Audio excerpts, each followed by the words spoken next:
Oke, apa kabar bagi para investor saham retail? Kali ini saya mau bahas tentang emiten yang pasti buat kalian nyangkut. Apakah itu? Yang satu huruf depannya G, yang satu huruf depannya B.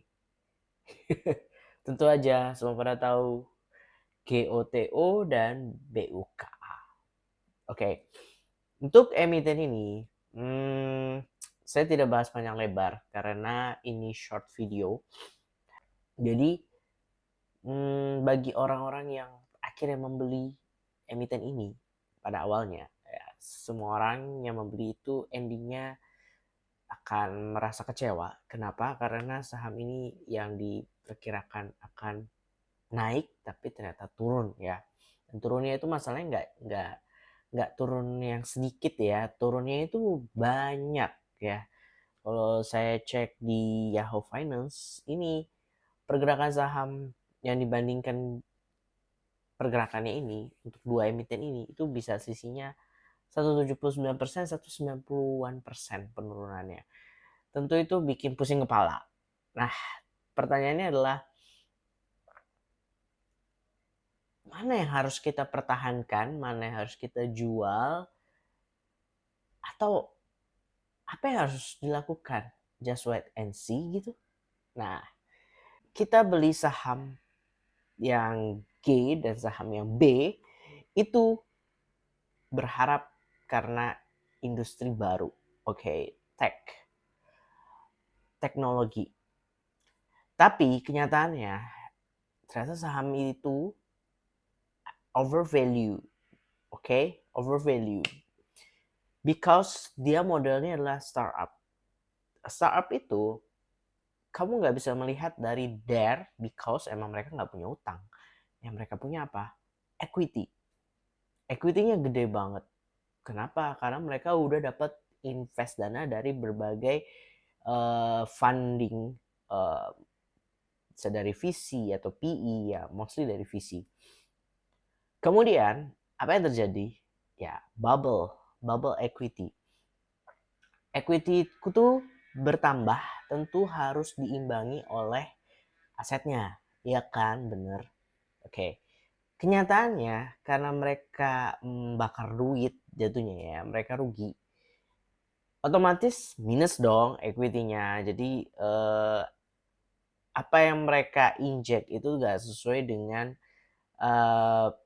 nilai dari performance-nya. Tapi yang saya lumayan lucu ini adalah gini. Dua-duanya adalah emiten teknologi application yang berbasis uh, perantara ya jatuhnya. Satu e-commerce, satunya red hailing. Red hailing plus e-commerce ya. Tapi intinya dua-duanya itu berbasis teknologi application. Tapi yang satu ini, si G ini adalah market leader. Why? Karena tanpa aplikasi dia rasanya ada yang kurang kan. Ya kayak nggak klop aja, kayak kalau ada lawannya si yang dari Singapura, ya Indonesia mana gitu jagoannya. Ya itu dah maksudnya. Tapi yang si B bener-bener ya udah jadi anak tiri lah ya, nggak diperhitungkan di peta permainan e-commerce. Dan itu sudah terlihat dari berbagai reviewer yang ada di Google Play Store. Contohnya kan banyak bintang satu yang mengeluhkan hal itu. Kalau saya lihat bintang satu yang di toko sebelah, toko hijau, itu cenderung kayak ya cuma kesel kenapa sih ada penjual yang nipu gitu ya. Tapi kan dia nggak bisa mengontrol hal itu ya. Karena ya selama kamu mengikuti prosedur sebenarnya kamu bisa klaim itu barangnya nggak masuk akal. Tapi karena melewati masa tenggang untuk klaim barang itu ya otomatis si toko hijau itu nggak bisa ngapa-ngapain gitu ya.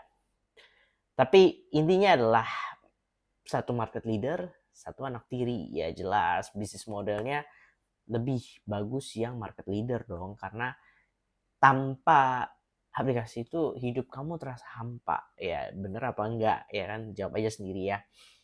Kemudian, poin kedua adalah karena dia performance-nya jelek, otomatis sekarang para investornya minta kamu perbaikin dong performance kamu, ya kan? Jangan jelek terus. That's time you to be profitable ya. Ini waktunya kamu untuk profit. Dan itu semua mereka usahakan ya. Dua unicorn itu mengusahakan untuk profit. Bahkan caranya si B itu lumayan drastis ya di 2022 kalau kita lihat laporan keuangannya itu agak nggak make sense, tapi ya penting kan hijau kan labanya nggak minus ya, nggak merah. Tapi yang lebih organik justru adalah yang unicorn yang satu lagi, yang market leader ya, karena dia organik ya, dia meningkatkan sales dan menurunkan expense, terutama operating expense-nya yang gede banget, yang awalnya 20-an triliun, sekarang cuma jadi sekitar 12-an triliun. Jadi itu sudah cut cost-nya luar biasa. Oke? Sehingga rugi mereka pun terkat juga separohnya, dan itu make sense ya. Kalau untuk mencetak revenue, mereka naiknya juga berkali-kali lipat ya, dari 2 triliunan jadi 6 triliunan. Tapi masalahnya adalah tetap di cost mereka jauh lebih besar kan daripada revenue-nya. Sebenarnya mereka udah mulai mencetak revenue, udah mulai istilahnya minta duit lah ya ke para customernya, ke klien-klien mereka ya kan. Tapi tetap aja problem utama mereka adalah cost ya. Costingnya mereka cukup tinggi, makanya mereka ada PHK. Jadi itu make sense, itu wajar. Supaya mereka bisa profitable. Sebenarnya saya sebagai investornya senang-senang aja. Kan ini memang sewajarnya kamu lakuin supaya saya untung dong. Masa saya sudah kasih kamu modal, tapi modal saya kamu habis-habiskan tanpa ada hasil, bakar duit kan. Ya waktunya yang punya duit minta duitnya dikembalikan gitu kan. Jadi pertanyaannya, mana yang mau kamu pegang dalam jangka panjang gitu loh. Ya tentu saja jawabannya yang organic growth. Ya organic growth, di mana demand-nya memang sangat besar, marketnya dia sudah menguasai.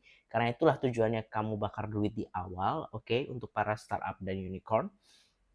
Dan waktunya mereka mengambil profit ya, waktunya mereka untuk minta duit ke customer dan klien mereka dengan cara ya udah ningkatin itu biaya layanan dan sebagainya, dan itu memang terasa kan. Tapi beruntungnya karena si hijau hitam itu udah jadi market leader, maka ya tentu saja ini cuma butuh waktu sampai akhirnya ketemulah titik temu, revenue-nya meningkat, dan tentu saja cost reduction-nya ya, pengurangan biayanya akan terus lanjut sampai ke titik paling bawah, paling minimize ya, yang intinya dengan biaya cost serendah ini operasional yang sudah ada sekarang tetap berjalan dengan normal dan tetap good well gitu ya. Jadi menurut saya untuk jangka panjang saya tetap pegang yang market leader tentu aja, karena di mana-mana yang menguasai market lah yang berhak menentukan harga kan. Jadi ya walaupun penurunan saham dia harganya paling signifikan ya hampir 90%-an, but if you have money ya kamu bisa average down di bawah under 100 rupiah per lembar sih. Cuma ya memang harus sabar banget sampai akhirnya performance-nya terus meningkat. Tapi gue yakin ketika dia udah mencetak laba, itu bisa jadi katalis positif untuk meningkatkan harga sahamnya sih. Oke? See you di next video, kita bahas lebih detail.